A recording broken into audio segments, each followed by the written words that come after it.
Big Al's Rant with Cayden McFarland, powered by Jack Cassee Ford. And welcome to Halftime, everybody, with Cayden McFarland, Al Jerkens, as we bring you another rant on this Thursday evening. So what's the big news these days, now that we've digested Bedlam?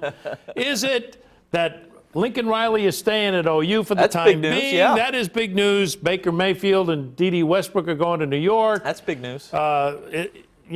Westbrook with the Bolitnikoff and all that other stuff. That Gundy should have thrown the ball more. Is that the biggest news? No, it's not. He got a haircut. Biggest news. Biggest That's news what of the this- day. Hey, look at this. Some young journalist out there on the Strip in Stillwater, after hours, snapping that photo of Mike Gundy at, what's the place called? Clip It Up? Whatever it was called. He appeared to be getting his haircut. Now, we have not seen an after. That was the before photo. We don't know if he just got it trimmed or if he actually took the mullet off. My guess is the mullet's gone. Wouldn't you think? I don't know. You don't think it's gone on long enough? I don't know. I want definite proof. Yeah, that's right. So we're not reporting that it's been cut, just that there was a haircut. He had it trimmed. Allegedly, apparently, a haircut. Well, the way it looked on Saturday in the rain, it didn't look good. He needed to get it styled some way. Can we blame the mullet for some of the conservative play calling? You wouldn't think. Yeah, you would think the mullet would be. Yeah, you would think he'd be out there revolutionary. Yeah, a little bit more. All right. So he's been a busy boy, hasn't he? Not just getting haircuts.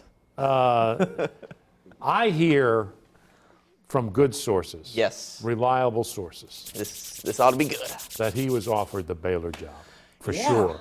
10 years, $60 million? Right. I mean, I know Jim Traber said that. I don't know who else has heard those same numbers. Not that I don't trust Jim Traber, but I got it from another source that's a little closer to the situation. Same sources.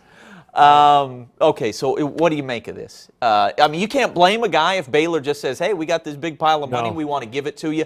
But it seems like a whole lot more is in play there than that, right? It seems like this is the feud that just never ends. The feud has to die. Okay. Boone Pickens, Mike Gundy. This is starting to get Hatfield and McCoy's. Enough already. Couldn't agree more. And I think both sides are at fault at this point. In my opinion, T. Boone Pickens can be a pain in the neck. We all know that. And he says things that he shouldn't have. But he kept his mouth shut from the time he made his remarks in Austin before the season. He did, He kept his mouth shut. Now, I think Mike needs to get a thicker skin. Because every coach everywhere puts up with this kind of nonsense. Just coach, let it go in one ear, out the other. Don't worry about anything. You're not going anywhere. You're not going to get fired. Everything is fine. You have everything in place. Of course, people are going to be mad at what happened at Bedlam. Who wouldn't be if you were an OSU fan? Sure. But those things happen. Just chill, relax. It's the holidays. Enjoy. And just let it simmer down. Everything will be fine. That would be my advice. You and I could not agree more on this deal. I feel like we Dr. all Fraser understand Crane where right he's now. coming from. Yeah. You know, if you were the most successful coach in a school's history, we understand that you're not going to take it well when a guy like Boone Pickens is out there saying you're not doing enough, you haven't done enough, you need to beat OU, you need to win conference titles. But he's being well paid. He's at the place where he should be and where we think he belongs and probably loves to be, all things considered. A little humility here would do everybody a lot of good. You know what I mean? On both sides. I mean, I think T. Boone needs to ramp down too. Is this not what happens when you have a clash of egos? And this is what happens. This and is it Jimmy explodes. Johnson, Jerry Jones stuff we got going on. And there was no reason for that to explode, and there's no reason for this either. And I don't think they need to bury the hatchet. I mean, if they don't want to be friends, they never want to talk, that's fine by me. I get it. But just swallow your pride and swallow your tongue a little bit because you're well paid and you got a good thing going. Someone suggested they need to have a big happy like Thanksgiving dinner, Norman Rockwell kind of meeting, you know, where you sit down by the fireplace. And you're talking Burns fireplace. Hargis and Mike Holder as well. No, you don't know. Just go about your business, do the best you can. Everybody's a zillionaire by now. What's the big deal? Just coach. Do what you think is best, and if it doesn't work out here, he's not going anywhere. His family doesn't want to go anywhere. His wife doesn't want to go anywhere. He's not going to Oregon. Just messing with them. He's How not going to tired go are hug we a of this? tree How tired in are we Portland. of this story? I'm tired of it. Yeah, I'm I mean, tired of it too. Yeah. So let's go to something Let's else. move on. Let's go to the Alamo Bowl. Talk about haircuts, Mike. How about that? Hey, the Heisman on Saturday. Right. And for the second time in OU history, fifth time in Heisman finalist history, Right. we've got two finalists from OU. I- Jason White and Adrian Peterson did this. I 12 thought it years was ago. interesting, on Saturday when we were handed out these pins and the banners and the posters and all this other stuff like that. And some people were saying, "Why are you doing that? They're just going to take votes away from each other." No, that's not the object here. The object is you're going to get two OU players interviewed on national Great thing. television Sure. as opposed to one. Yep. So this sets up Mayfield for next year. This sets up Westbrook for other awards. Come on. Yeah, I mean, it's- neither guy has a shot. If they had won against either Houston or Ohio State, then we would be having that conversation. Is somebody taking votes from somebody? Hey, what a shame that maybe they won't win because of that. But you got no shot, I think, against Lamar Jackson and Deshaun Watson. And so the fact that you got 2 out of the 5 there, Exactly. it's a fantastic It's a thing. coup. It's a marketing coup for Yeah. these guys. And the kids that- loved it. Their reaction on Monday Right. night when they found out. And phones and all that. Yeah, it's great. That was good stuff that you got, by the way. Well, yeah, Sooner Sports. Is that who did They got cameras everywhere, and yeah, they had Mayfield talking to Westbrook via FaceTime. Hey, Right. go to New York with you, which it's good to have a travel partner, right? In NYC, that's fun. Yeah, I know. I wonder who's going to lead who through downtown I New don't York. know who's been around. I don't know if either one of them's been there. Do you really need much of a travel guy in New York City? I mean, everything is there. You can't help but you're gonna be stumble into driven things. everywhere. Right. Well, yeah, that's exactly right. But I mean, you're going But to everything it's like, is there. You can't help but have a good time. Yeah, Eric Bailey of the Tulsa World asked me, some tips on where to go. Is that right? And I said, tell him. because I grew up there.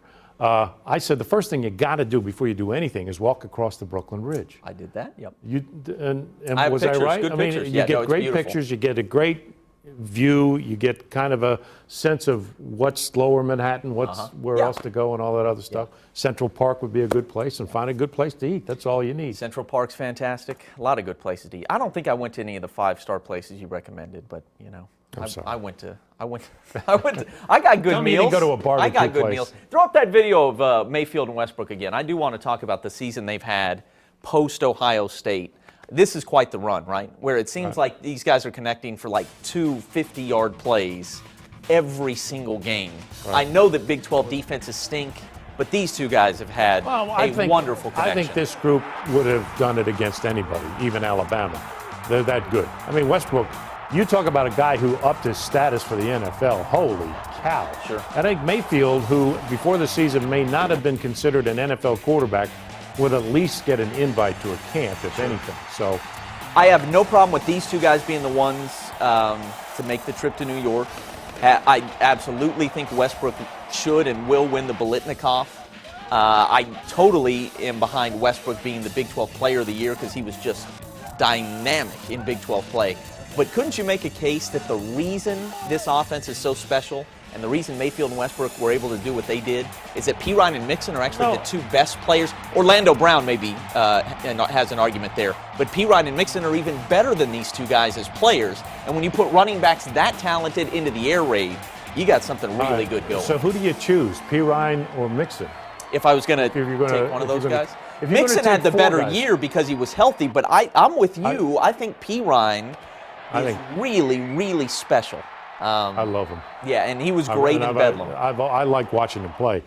To me, a guy like P. Ryan is worth the price of admission, just because he gets dirty. I just kind of like his style of play. Those 5 guys, though, you throw in Orlando Brown. I mean, an offense this special. But they're all offensive guys. They are. And you need a defense to beat Ohio State, Thank you. apparently, and that's why we're going to the Sugar Bowl instead of the playoff. But that's neither here nor there. All right. What else is on your agenda? Oh, I think we're good. I think we're about to have to send ready it back for- to the game. Yeah, they're about to kick it off. But I guess we can throw up the bowl game slate just to remind people one more time. As I mentioned, we're going to the Sugar Bowl. You got OU and Auburn.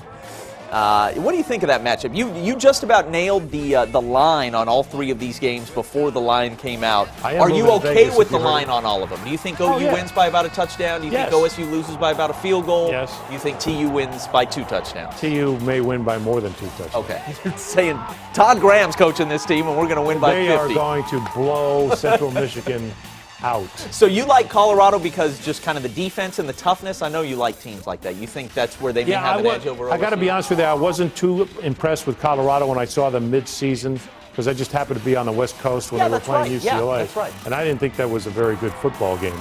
But Colorado impressed me as the season progressed. And even though they got blown out by Washington, I think OSU, I don't know if they don't take a deep breath after what happened at Bedlam. Sure. Here's an interesting premise as we get out of here. What if this had been next year? I'm sorry. What if this had been next year and we had the Big 12 championship game and then had to and a turn around repeat and of Bedlam? do it again? Would Mike Gundy call a different game? He would have. Wouldn't you think he would have to? It's impossible to say because now, you could say, hey, he's played this game for 12 years in a row. You would think and he'd he get the figure. continues to be as conservative as he is. I do think that would be advantage Gundy. I really do. If he got to play him again the very next week after, you really? Basically can't do it that poorly again, right? You can't throw out another dud that bad. You would think he'd make an adjustment here or there, and I don't know, look at that face. 2-10 against these guys. I know that OSU fans are just pulling their hair out. But what if that happens? Such a great coach. That's why this Big 12 championship game is stupid. Well, they'll move the Bedlam game midseason. But what if it is not Bedlam? What if you finish the season with OU Kansas State and these two still play for the? Just because it's not Bedlam doesn't mean it can't happen. And now that's what Bowlesby's talking about, right? Because now that Ohio State gets in without playing a conference title game, he's saying, why did I even do this? Who needs a data point? We don't need no stinking data point. And OU didn't last year. Yeah, I don't know. This league's always going to be 5th out of 5, though. I shouldn't say always. It's trending that way. I don't see things getting better in the next 2 or 3 years. Actually, do you see the defenders in this league that are going to turn things around? I don't. Play on the field, I think it's a tie for 4th. I think the Big 12 and the Pac-12 about even. If you go up and down. And if Tom Herman does a good job at Texas, that really will change things for the Big 12. Just I'm perception-wise. Whether on the field it changes or not, people outside the Big 12 will look at that and say, OU, Texas, they're good. Oh, that league's good. And up to this point, OU dodged a bullet with Lincoln Riley staying for the time being. Him and Baker Mayfield coming back next year when you lose Westbrook and maybe Mixon and P. Ryan, I think that's important. You need them both, yeah. Defense. Defense. All right, that wraps it up. We go back to Kansas City and Oakland on Thursday Night Football right here.